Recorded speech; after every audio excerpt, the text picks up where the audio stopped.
During the Slender Man craze back in the early 2010s, games took the character and concept and ran with it like crazy. Slender the 8 pages made by Parsec Productions set the standard that all the other games would follow. Walk around a dark area with a flashlight, collect stuff, get stalked by the Slender Man. Almost everything that followed the 8 pages was basically the same game but in different maps. Slender the Arrival, which was made by Parsec Productions and Blue Isle Studios in 2013, would expand upon the original game by adding an actual story and more hazards to look out for besides just Slender Man. Troy Wagner, Joseph DeLage, and Tim Sutton, the writers of Marble Hornets, helped write the script for the game. Slender the Arrival is definitely the most polished out of all the games out there, but that's really no surprise. What's interesting is that there's a whole slew of games between the 8 pages and the Arrival. Slender Man is free for anyone to use. It's not an owned property, meaning anyone from a kid making a project in Game Maker to a big evil movie corporation can make something out of it. To stand out amongst the sea of these projects, which mostly all did the exact same thing, was a project in itself. The most notable projects include the web series side of things. This is fucked up.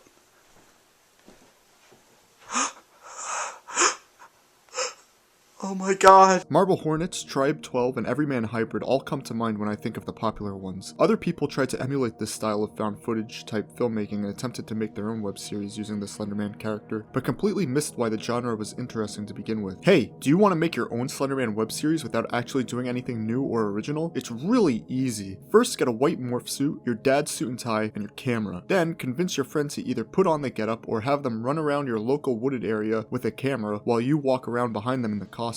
Put that shit into an editor and put a static filter on the screen whenever you can even see the slightest bit of Slenderman. Honestly, the games were more or less the same thing, even among the more exceptional cases. Some of the more well-known Slender maps are from a series known as Slenderman Shadow. Slenderman Shadow is a collection of maps and a kind of spiritual successor to the 8 pages. Despite being the same gameplay but in different settings, it was enough to get those popular YouTubers at the time to use them to rake in views. What was that?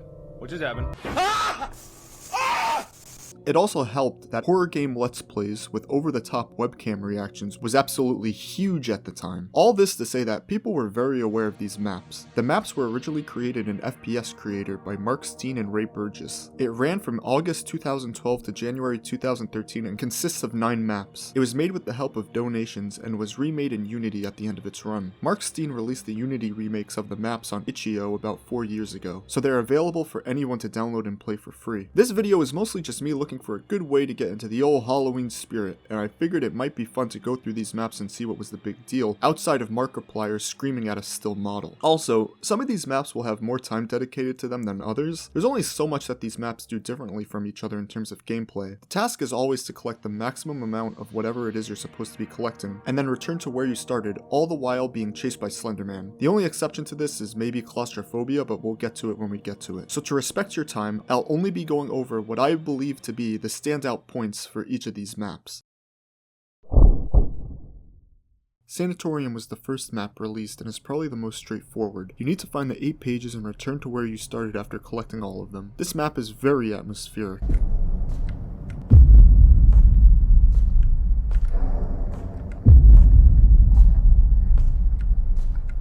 The scenery is very minimal and the darkness is incredibly unsettling. There are a minimal amount of assets used for this map. This is most evident when it comes to the walls, which you can see have their texture repeating very often. Again, this map was made by 2 people, and they were probably more focused on the actual layout of the map and the placement of the pages than on how it actually looked. But it does get the job done either way. They definitely knew what they were doing with these assets. Ray Burgess was responsible for the level design of the maps, and I think they came out pretty good. I don't know if it's some Rorschach shit playing tricks on my mind, but I can totally see the silhouette of Slender Man here. These electrical boxes with the cables coming out of them like tentacles is also a great fake out for when you're turning a corner, making you think you just ran into him. I can tell where the pages are laid out also had some thought put into it. The pages have set locations, but can change the spots that they're in within those locations, making it so you can't just beeline to a page, but actually have to look around for it sometimes. There's also this page in a dead end behind an ice cream freezer that makes you either have to turn around after you get it, or walk backwards. You see, the meta of Slender games is this: keep moving forwards, never look behind you, and only sprint if Slender Man is nearby. Playing Sanatorium felt like a maze at first, but after a few go-arounds, I just learned a path I could take that would get me as many pages as possible without having to revisit anything. There's also some landmarks here and there to help you locate yourself, the most obvious being the lion statue. As for Slender Man himself, well,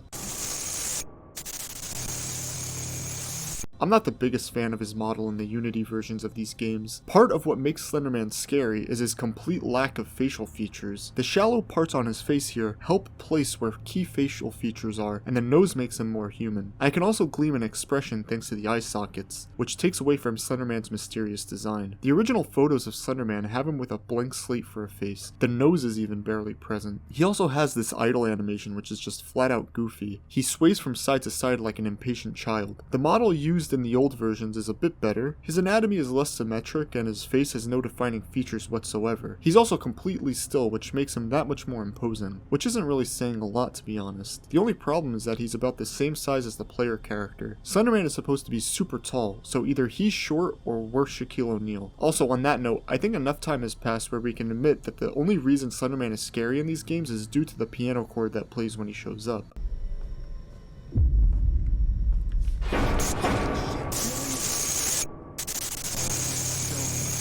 Like when you just see him normally without the chord playing, it's whatever. The loudness of the chord in the midst of the silence, or the creepy sounds that play when you start gathering pages, is like 99% of what makes these games even remotely scary. I mean, this is all perfectly fine, of course. Sound design is incredibly important in any form of media that can use it, especially when it comes to the horror genre. Every jump scare is only as effective as the sound that accompanies it. Even games that rely on jump scares become way less scary if you play them without sound. The jump scares may still make you jump, but they're not nearly as effective. Play Five Nights at Freddy's on mute and you'll see what I'm talking about. Basically, the sounds in these maps do a way better job at being the horror element than the actual monster.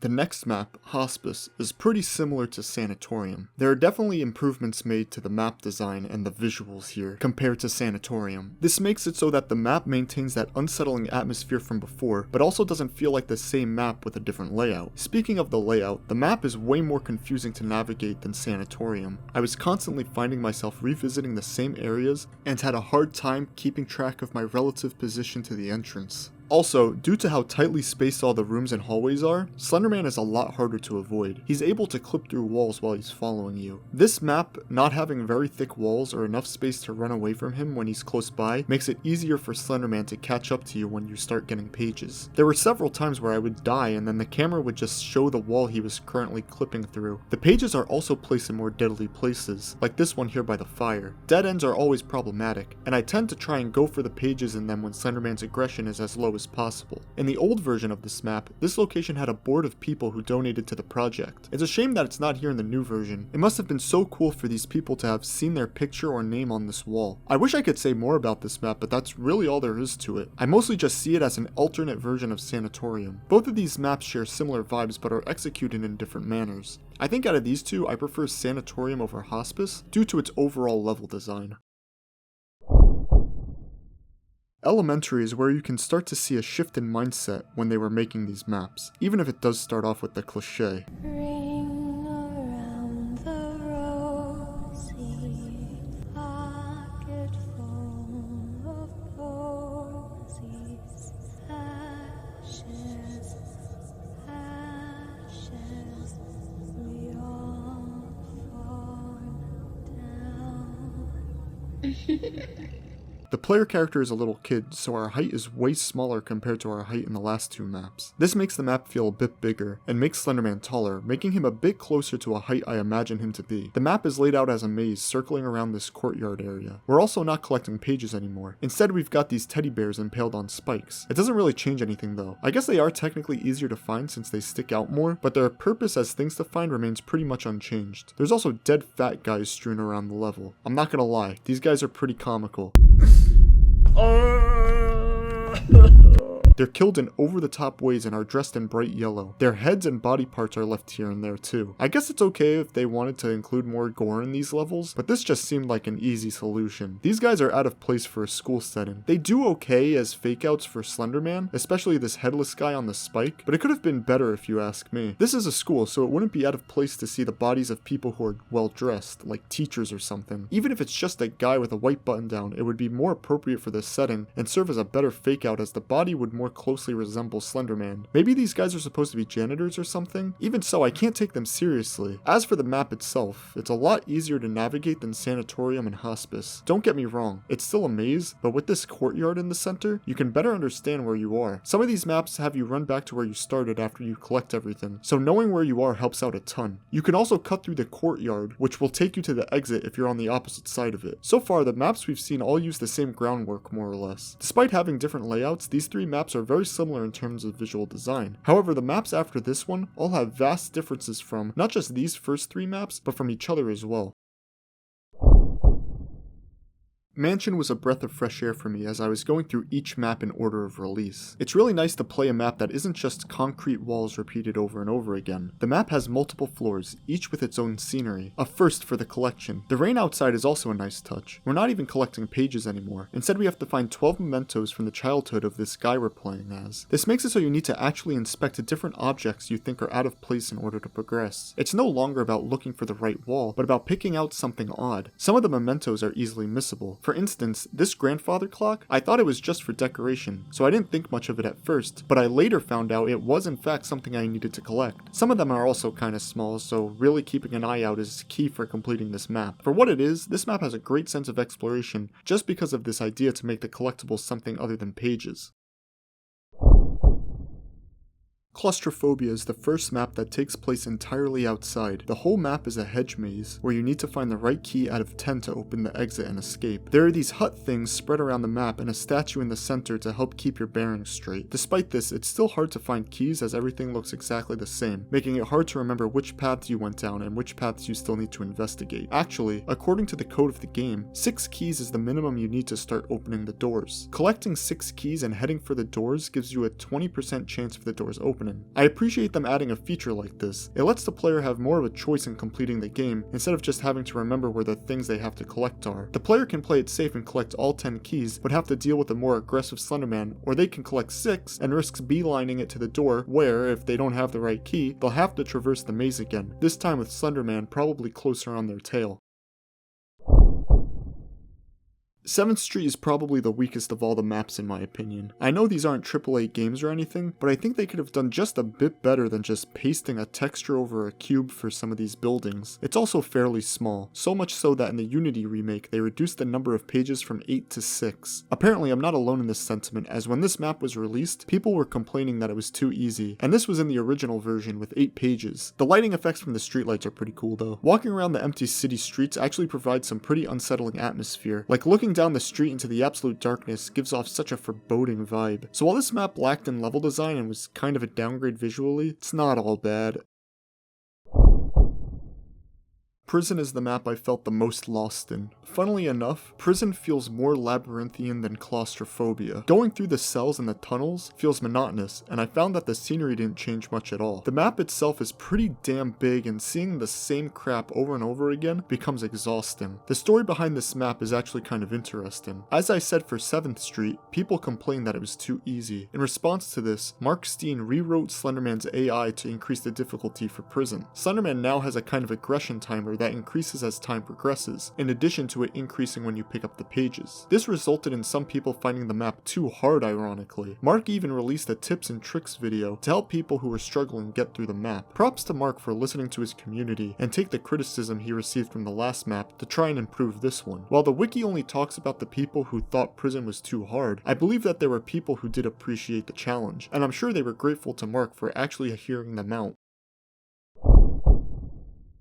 Carnival is the biggest map out of all of them. It's the only one with an actual plot other than person is being terrorized by Slenderman. We play as a father whose daughter went missing. He's fed up with the cops not being able to find any evidence and decides to head to the place she was last seen to do his own investigating. It's not original, honestly, but I give points to the creators for wanting to make these maps deeper than just running around and collecting stuff. Speaking of collecting stuff, like Mansion, the collectibles are more than just pages again. The evidence comes in the forms of different objects associated with the missing girl. They can be easily missed, like these shoes on the truck are tiny, and this blanket thing easily blends in with the environment it's in. Some of them are still technically pages, like the drawings, but I don't want to put it down too much because it brings back the feeling of exploration that was in Mansion.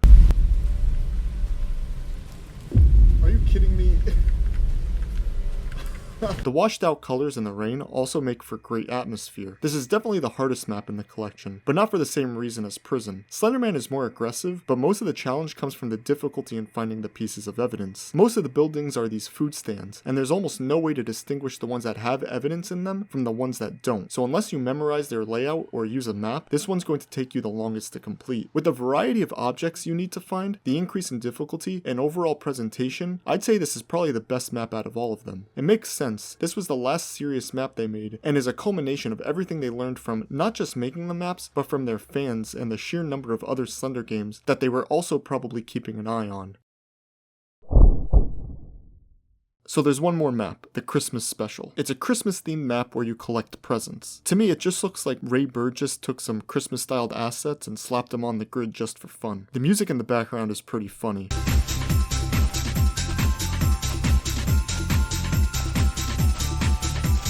It makes me believe that after all those maps, they decided to unwind and make something just for fun. I had never seen anything about this one before getting footage for this video. I was expecting Slender Man in a Santa hat or something along those lines, but instead...